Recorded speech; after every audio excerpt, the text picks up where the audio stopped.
El apóstol Pablo en el versículo 5 tiene un lenguaje muy fuerte cuando dice de entregar a Satanás. Creo que no hay ninguno aquí que esté obligado a seguir al Señor. En todo caso, algún joven está obligado porque si vienen sus padres tiene que venir a estar en la reunión, aunque no les guste lo que está predicando. Los niños en la escuela dominical puede ser que estén de alguna manera obligados a venir a la iglesia. Pero tú no estás obligado a seguir al Señor. Si no quieres, ve a tu propio lugar. Lo que estamos diciendo es que si realmente has aceptado a Cristo como el Señor de tu vida, el Señor de tu alma, estás obligado a obedecerle. Y si no cumple la parte del pacto, te tendremos que decir que no eres parte de esto. Cualquiera de vosotros ha participado en alguna asociación, en algún grupo, donde hay unos estatutos y hay unas normas. A veces son muy básicas y otras veces son muy complicadas. Has entrado a tener un pacto con el banco, con tu hipoteca, o el préstamo que has pedido, o cualquier otra relación con alguien donde hay unas normas.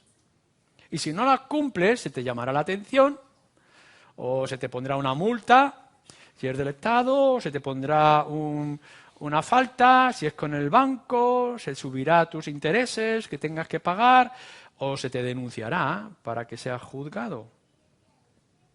Esto es lo que nos está diciendo Pablo a los de la iglesia de Corinto, y por tanto a nosotros.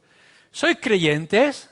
¿Habéis venido a estar bajo la sombra de la cruz y del Evangelio? Por tanto, os tendréis que dejar llevar por ese Evangelio y no dejarte llevar por las corrientes del mundo. Y tendremos que venir y tendremos que juzgar a aquel que en sus hábitos o en su comportamiento no lo está haciendo. Y te va a molestar y te va a doler, te escuece todo alcohol que echen sobre tus heridas. Pero es necesario tener que decirte a veces que esto no está bien.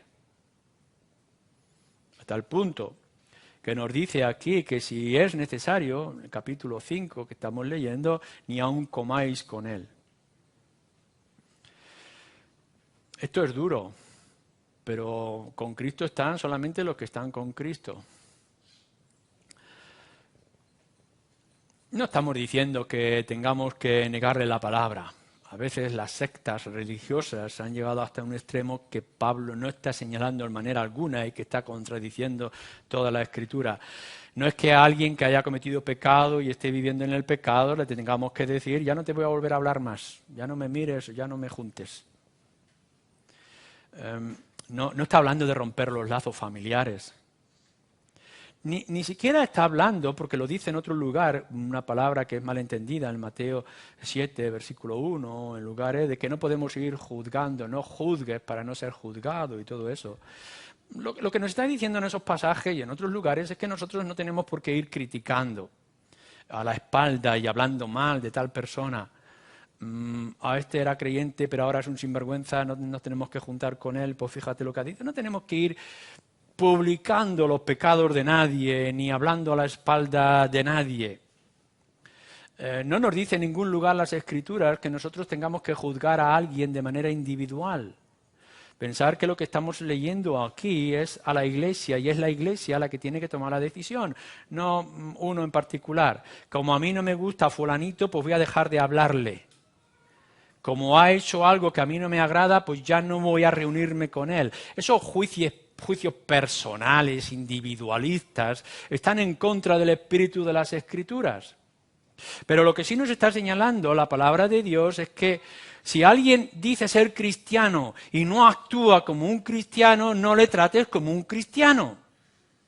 Y que tendremos que ir con pasos y decirle, pero no te dices tú que eres creyente. Y no sabes tú bien lo que dicen las Escrituras acerca de este aspecto, ya sea en tu familia, ya sea en el trabajo, ya sea con tu vecindario, ya sea con tu vida privada. ¿No sabes bien lo que dicen las Escrituras? Por tanto, ¿cómo es que haces lo contrario de lo que dices? O lo contrario de lo que lees. Tendremos que exhortarle y exhortarle desde el espíritu de la Iglesia con amor, como nos dice en otro lugar, pero tendremos que hacerlo. Y si esta persona persevera en su manera de vivir como es el mundo y no como es la Iglesia, le tendremos que decir honestamente, te voy a tratar como si fueras del mundo, no te voy a tratar como si fueras parte de la Iglesia. No estamos descubriendo nada, no estamos diciendo nada extraordinario o raro. Si estás con nosotros, vive como es el pueblo de Dios. Y si no estás con nosotros, vive como quieras, pero no te llames lo que no eres.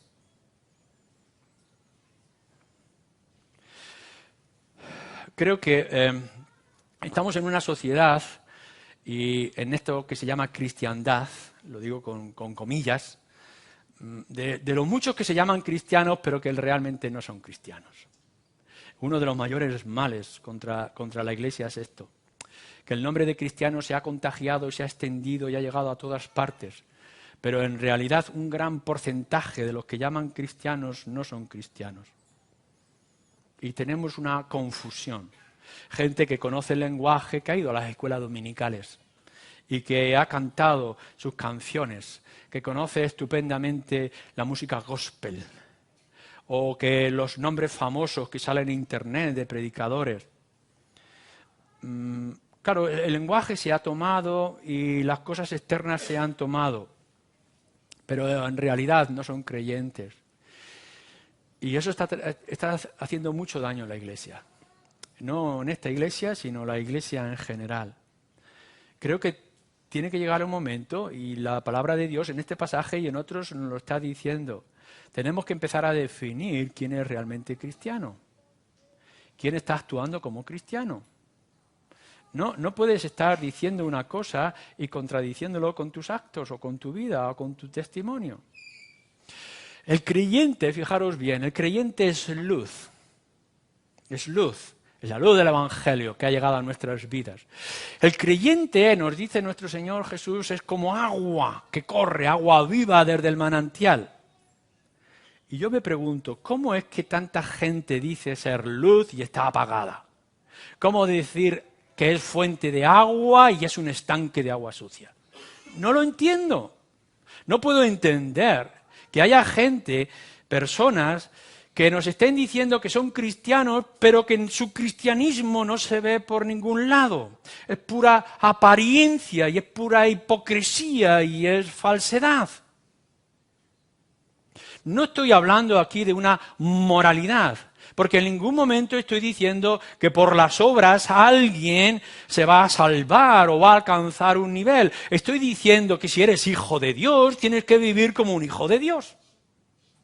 Que si has aceptado la Escritura como la norma de tu vida, tendrás que someterte a las Escrituras. Que si eres espiritual, tendrás que dejar las cosas carnales y vivir como un espiritual, a la luz del Espíritu. Que si ahora amas a Dios y amas al Señor Jesucristo, ¿cómo es posible que estés amando las cosas del mundo que Dios condena?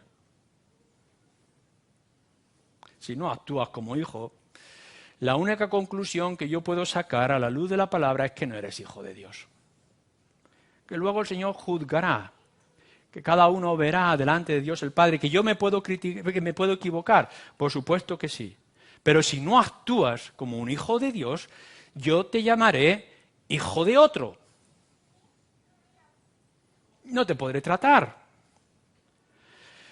Si te exhorto a seguir los caminos del Señor y tú, terco, arrogante y rebelde, quieres seguir por otro camino, no te sorprenda de que nuestros caminos se separen y que tomemos direcciones distintas. La exhortación que se nos hace aquí es que animemos a todos los que dicen ser cristianos a tomar el rumbo, la dirección, aun cuando sea en contracorriente, exhortarle con todo el amor y toda la fuerza y toda la pasión que sea necesario para que deje su pecado y encaminarle a las cosas del Señor. ¿Cómo hacemos este juicio?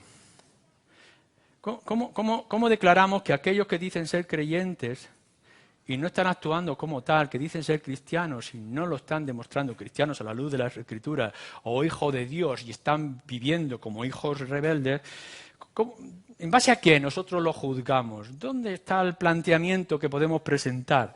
Bueno, lo hemos dicho anteriormente en Gálatas capítulo 5, fruto del Espíritu.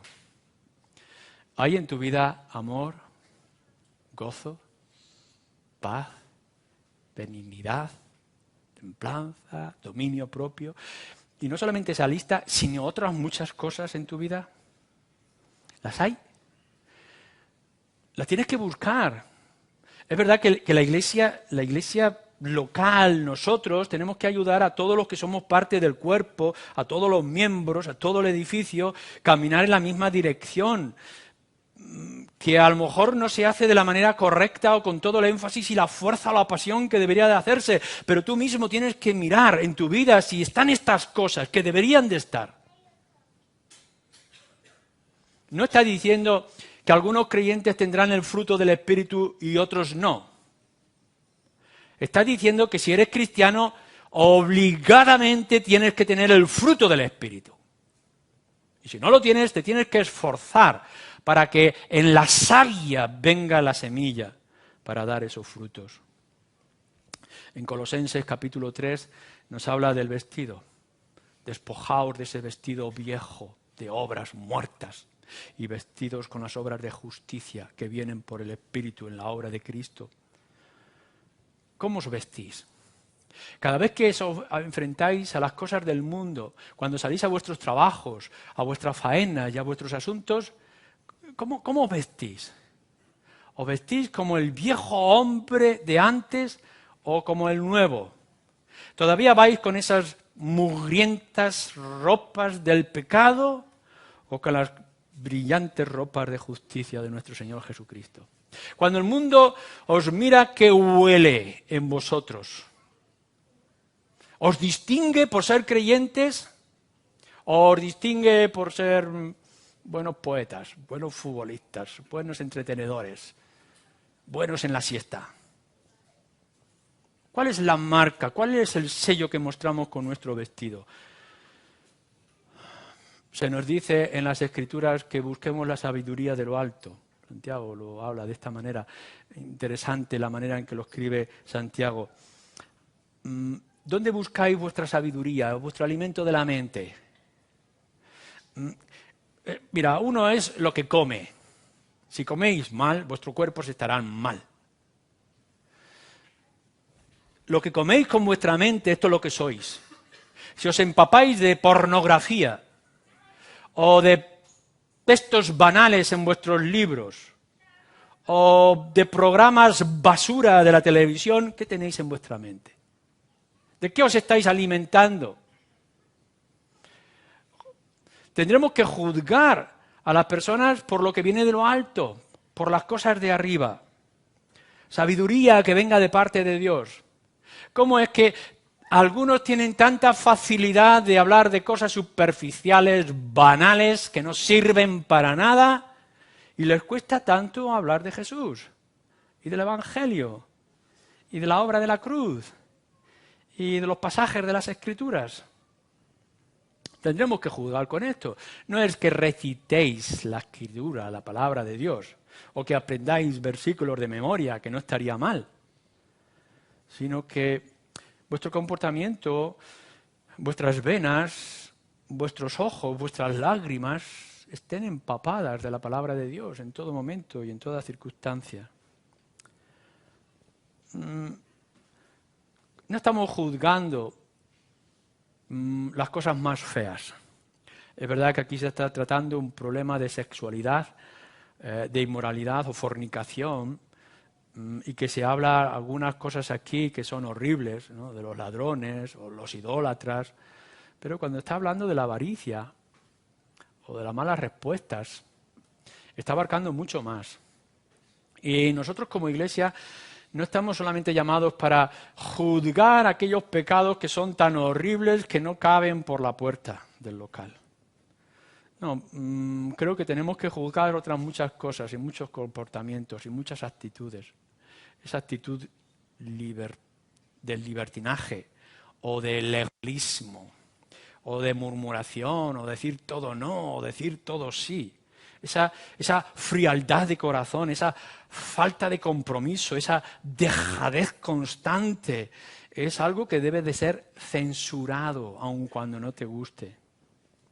No solamente los pecados más feos, sino que también nos dice la Escritura que tenemos que juzgar los pecados más bonitos, más atractivos o más invisibles, aquellos que están en el corazón. Pero déjame que termine con algo muy importante, que nos dice también las Escrituras y que lo tenemos que marcar en este contexto también. Sí, hemos sido llamados a juzgar a los que están dentro de la Iglesia y juzgar los creyentes y juzgarnos los unos a los otros y traer los textos de la Biblia que nos dicen cómo los creyentes deben de comportarse y cómo deben de vivir, y tenemos que animarnos unos a otros a seguir este camino, a esforzarnos a ser verdaderos hijos de Dios en todo nuestro comportamiento, a ser la luz que demanda las Escrituras que seamos la luz. Pero antes de todas esas cosas, mírate a ti mismo y júzgate a ti mismo. Porque nos dice el apóstol Pablo y nos dice las Escrituras, con la medida con la que juzgas, serás juzgado. Puede haber, lo hay, de que a veces somos muy fuertes y muy estrictos en ciertos pecados. Y denunciamos los pecados y los repetimos. Hay algunos pecados que una y otra vez están en nuestros labios. Pero escondemos aquello que nos está afectando a nosotros. Algunos tienen debilidad por el dinero y les criticamos acerca del dinero, pero esas pasiones oscuras y obscenas que yo tengo en mi corazón no las trato. Pero lo que nos está diciendo la Escritura es, tenemos que juzgar. Tenemos que juzgar al que dice ser creyente. Pero me gustaría que salieras de este lugar y en esta mañana y te sentaras a los pies de tu cama y te juzgaras a ti mismo. ¿Cómo es tu vida cristiana? ¿Cómo estás obrando? Si eres hijo de la luz, ¿por qué no alumbras?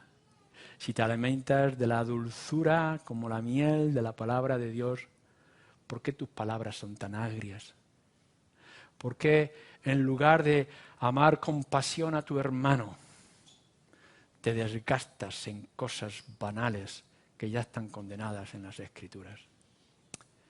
Júzgate a ti mismo y disponte con humildad a poder juzgar, sanar a la Iglesia, para que podamos decir, somos santos como Dios, nuestro Dios es santo.